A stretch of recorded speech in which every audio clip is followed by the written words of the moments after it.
Welcome back friends. अब हम लोग बैठे हुए 1914 के अंदर। 1914 में वर्ल्ड वॉर 1 स्टार्ट हो गया था और इस समय इंडिया में बहुत सारे गुट बने हुए थे। एक रिवॉल्यूशनरीज का ग्रुप था, एक कांग्रेस था, एक ब्रिटिश गवर्नमेंट था और उसके अलावा बहुत सारे प्रिंसली स्टेट, मोस्टली जो कि मुस्लिम रूलर्स वाले प्रिंसली स्टेट थे। अब इस पूरे खिचड़ी में अलग अलग पार्टीज का क्या क्या थॉट था, उनका क्या अप्रोच था, उसको हम लोग डिसाइड करेंगे और यहाँ पर सावरकर एंड रिवॉल्यूशनरीज कहाँ फिट होते हैं और उन्होंने क्या योगदान दिया था उसको हम लोग डिटेल में देखने की कोशिश करेंगे। So if you are interested तो बने रहिए हमारे साथ।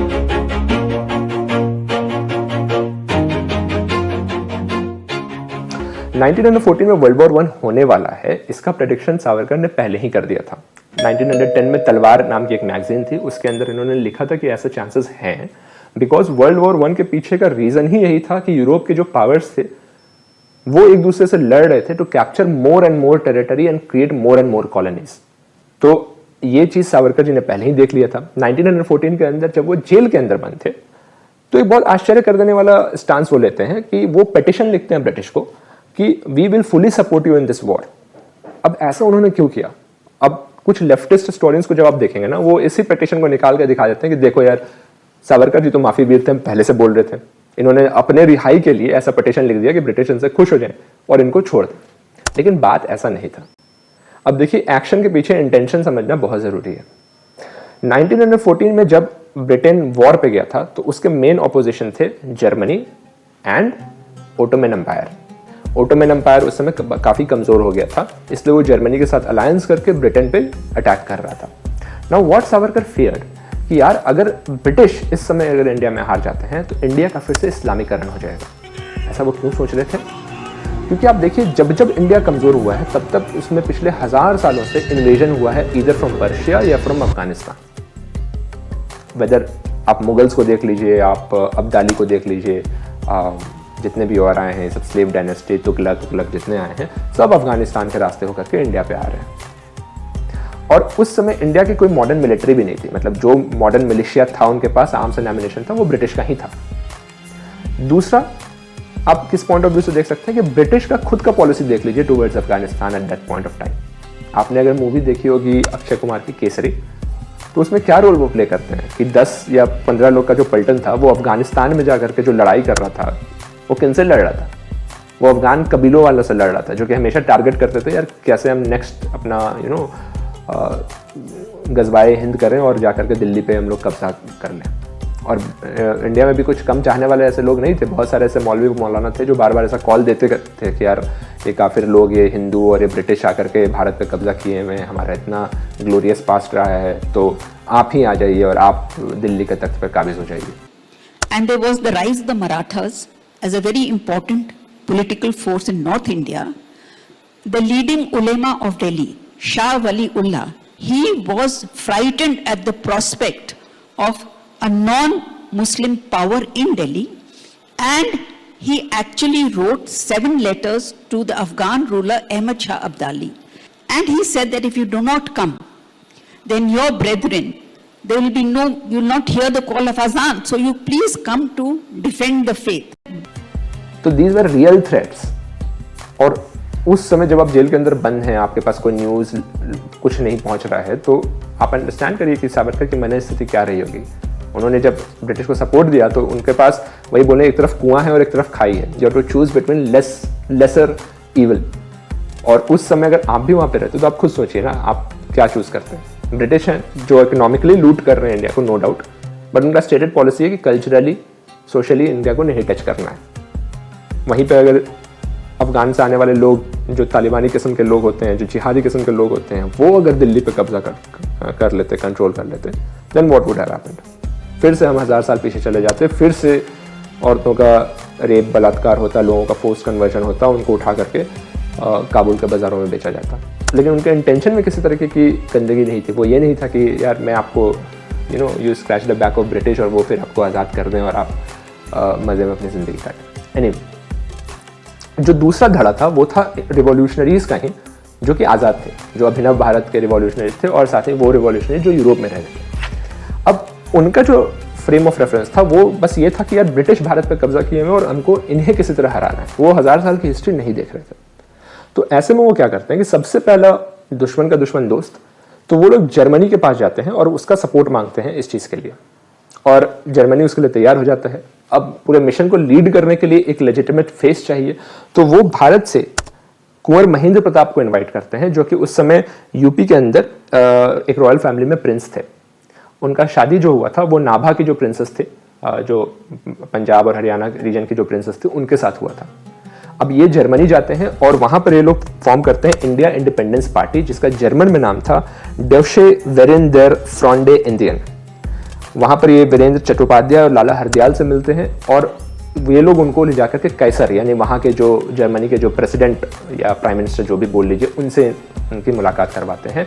And he agrees to support this party.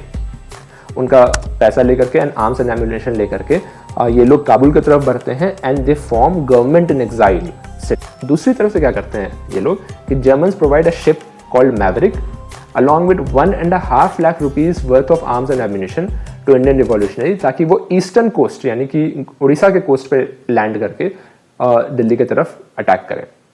इसमें जो इन्वॉल्व थे वो थे रास बिहारी बोस और बाघ Jatin.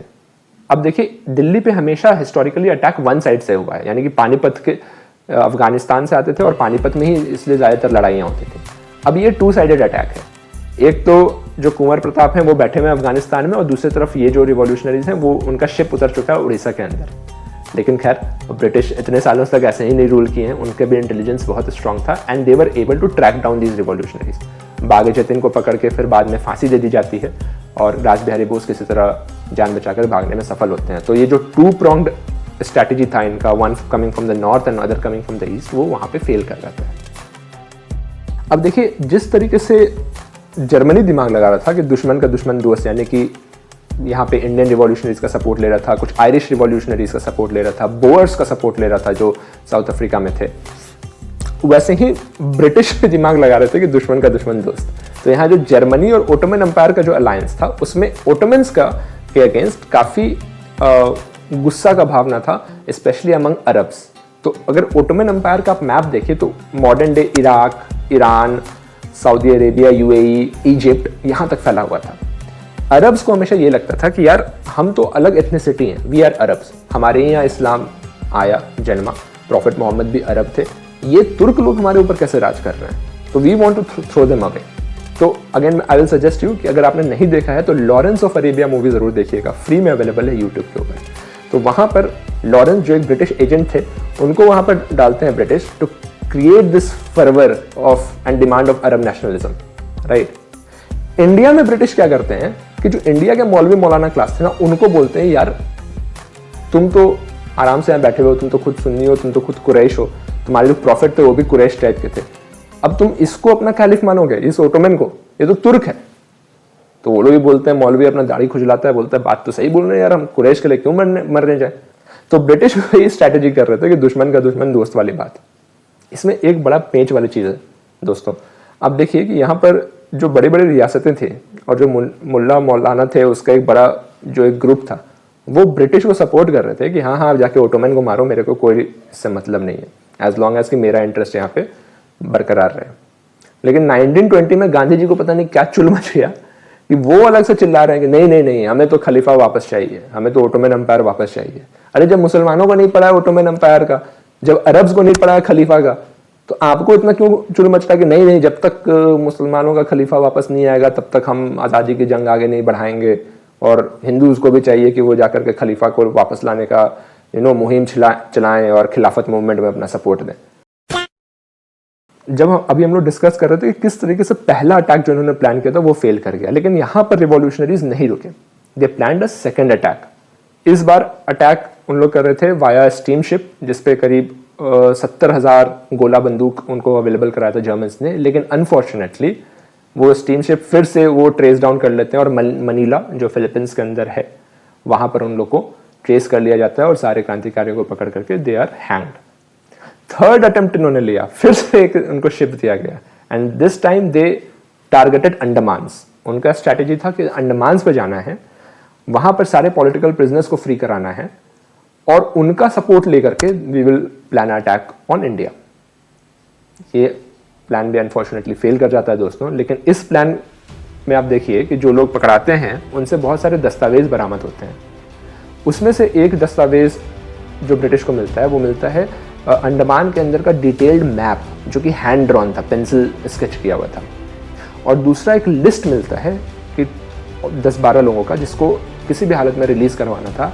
And would you believe it, उस लिस्ट में जो पहला नाम था दोस्तों, वो था वीर सावरकर का। यानी कि जो यूरोप से आ रहे थे रिवॉल्यूशनरीज, वो भी इस प्लान के साथ आ रहे थे कि हमें यहाँ प्रिजनर्स को रिलीज़ कराना है, और नहीं भी कुछ नहीं तो कम से कम इन 10 लोगों को रिलीज़ कराना है, जिसमें से एक नाम वीर सावरकर का था।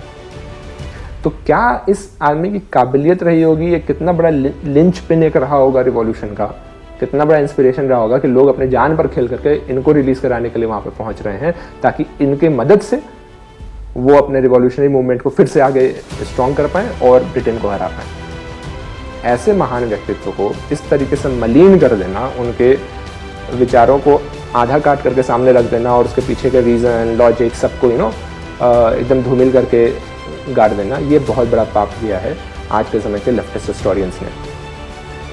जब वो बोलते हैं कि सावरकर माफी वीर थे, जब वो बोलते हैं सावरकर ब्रिटिश के स्टूज थे, तो आप बताइए ऐसे स्टूज को, उसको रिहा कराने के लिए इतने सारे रिवॉल्यूशनरीज दमखम क्यों लगा रहे थे?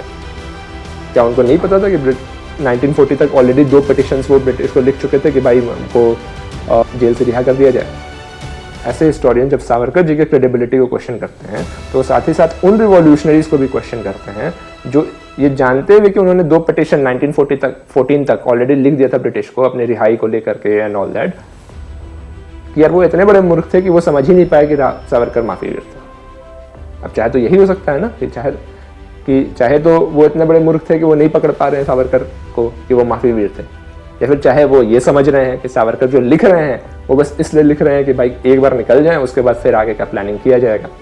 बाकी सारे जो राजबंदी हैं उनको यही बोलता था कि वो जो आपसे कहलवाएं आप प्लीज़ लिख लीजिए उसको, बाहर जाके आपको जो करना है आप कीजिए, कौन देख रहा है। सो सचिंद्रनाथ सान्याल एक और बहुत बड़े क्रांतिकारी थे, वो अपनी मेरा बंदी जीवन बोल के उनकी आत्मकथा है, उसमें वो लिखते हैं कि मैंने सावरकर जी के निर्देश पे उनके ही जैसा हूबहू वही याचिका मैंने सरकार को दिया, मैं तो छूट गया, वो उनको रिहाई नहीं हुई। और ये इसलिए क्योंकि सरकार उनको मोस्ट डेंजरस क्रिमिनल मानते हैं, और अगर वो और उनके बड़े भाई गणेश राव अगर छूट जाएं तो बॉम्बे प्रेसिडेंसी में जो क्रांति का माहौल थम गया है वो फिर से जागृत हो जाएगा। Anyway, I leave this to you to interpret and understand. आपका जो भी इस पे विचार है, आप क्या सोचते हैं सावरकर जी के बारे में, ज़रूर कमेंट में लिख के बताएं। Till the next episode, take care and bye bye.